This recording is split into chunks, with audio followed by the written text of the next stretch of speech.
মাওলানা গোলাম রাব্বি ইসলাম সাহেবের কাছে উনি কিন্তু কয়েকটা আমলের কথা বলেছেন যে লাইলাতুল কদরে কোন মানুষ যদি আমল করে সে আমলের বদলাকে আল্লাহ অনেক অনেক গুণে বেশি করে দেবেন। আপনার কাছে জানতে চাবো এই রাতের আমলটা কি সামষ্টিক হবে না একা একা হবে? আলহামদুলিল্লাহ, চমৎকার একটা প্রশ্ন করেছেন। দেখেন, এই রাতে আমাদের দেশে দুই ভাগে ইবাদত হয়ে থাকে। একটু একটু হ্যাঁ, শুরু করেন। আলহামদুলিল্লাহ মোহতারাম, চমৎকার একটা বিষয় আপনি প্রশ্ন করেছেন। আসলে দেখেন, এই রাতে আমাদের দেশে দুই ভাগে ইবাদত হয়ে থাকে। জি জি একটা হলো সামষ্টিকগতভাবে। দেখেন, মসজিদের অধিকাংশ মসজিদে এই রাতের বেলা দুরূদ পাঠ হয়, জিকির হয়, জি আবার অনেক জায়গায় কিয়ামুল লাইল হয়। জি অতএব এই সামষ্টিক ইবাদত যেগুলো সেগুলো চলতে পারে, সমস্যা নেই। যেমন কেউ কোনো কোনো জায়গায় একসাথে জিকির করে, যদিও একসাথে জিকিরের ব্যাপারে অনেক কথা আছে, এগুলো এখন বলতেছি না। কেউ যদি করে একসাথে করতে পারে, সমস্যা নেই। এগুলো সামষ্টিকভাবে সামাজিকভাবে একসাথে পাঁচজন ব্যক্তি মিলে সে করতে পারে। কিন্তু এই রাতের ইবাদতটাই হলো ব্যক্তির একা একা গোপনে ইবাদত।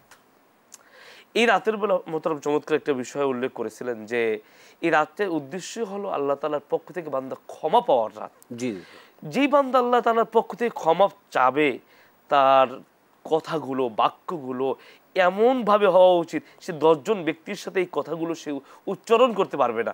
সে মনের মাধুরী মিশিয়ে, সে অন্তরটা নরম করে, একদম দিলটাকে খুলে সে একা এক আল্লাহ তাআলার কাছে আল্লাহুম্মা ইন্নাকা আফুউন তুহিব্বুল আফওয়া ফা'ফু আন্নি, এই যে দোয়াটা এবং আরও হাদিসে অন্যান্য দোয়া যেগুলো আছে, আপনি বাংলাতে আপনি করতে পারেন। জি জি আপনি বাংলাতেও আপনি আপনি আরবি জানেন, আপনি বাংলা আল্লাহ আপনি আমাকে ক্ষমা করে দেন, আপনি রহমান, আপনি রহিম, আপনি দয়ালু। এখানে কিন্তু আসলে আল্লাহ তাআলার কাছে কিভাবে চাবো, চাওয়ার পদ্ধতিতেও জি শিক্ষা দেওয়া হয়েছে যে প্রথমে আল্লাহ তাআলার প্রশংসা, তারপর আল্লাহ তাআলার কাছে চাওয়া। জি জি। তো এই জন্য আপনি বাংলাতেও আপনি চাইতে পারেন, সমস্যা নেই। তো এই জন্য এই রাতের বেলা আপনি কিছু টাইমটা, যদিও আপনি সামষ্টিকগত ইবাদত করতে থাকেন বা করে থাকেন, করতে পারেন, তো কিছু সময়টাকে আপনি নিজের স্পেশাল করে নেন। আপনি গোপনে একা একা নীরবে নিবৃত্তিতে আপনি একা একা আল্লাহর কাছে আপনার মনের কথাগুলো শেয়ার করেন। আপনার কথা, আপনার কি দুঃখ আছে, আপনার কি কষ্ট আছে, আপনার কি অসুস্থতা আছে, আপনার কি ব্যথা আছে, কি বেদনা আছে, এই আপনার আল্লাহর কাছে একা একা শেয়ার করেন।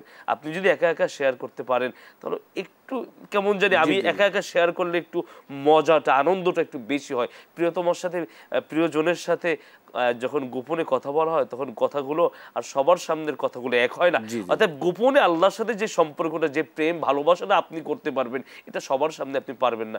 এই জন্য গোপন কিছু টাইমটাকে আপনি একা একার জন্য নির্ধারণ করে এই রাতে আপনি সময় দিন, তাহাজ্জুদ পড়েন, কিয়ামুল লাইল করেন যেটাকে বলি, এরপরে তাসবিহ, কোরআন তেলাওয়াত, আপনি মোনাজাত, আপনি একদম অন্তর খুলে আপনি মোনাজাত করুন, আল্লাহর কাছে বলুন, সেজদায় গিয়ে আপনি আল্লাহর কাছে বলুন।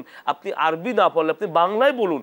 বাংলায় যে আপনি পদ্ধতি বলে দিয়েছেন চমৎকার, যে আগে আল্লাহ তাআলার প্রশংসা, হামদ, আল্লাহ তাআলার প্রশংসা করলাম, আল্লাহ রাসূলের নামে দুরূদ পড়লাম, এরপরে আমি আমার মনের কথাগুলো ব্যক্ত করলাম, আমার মনের কথাগুলো শেয়ার করলাম, গুনার কথাগুলো শেয়ার করলাম, কষ্টের কথাগুলো শেয়ার করলাম।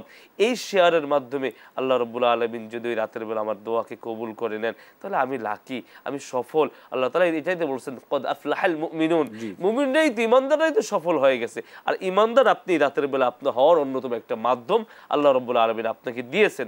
অতএব এই রাতটাকে আমাদের কাজে লাগিয়ে আমাদের আগামীর দিনগুলোতে যাতে করে আমরা চলতে পারি, সেই তৌফিক আল্লাহ তাআলা আমাদের আমিন আমিন। সকলকে দান ধন্যবাদ করুন। আমিন। আপনাদের দুজনকে শত ব্যস্ততা উপেক্ষা করে আমাদের স্টুডিওতে এসে সময় দিয়েছেন।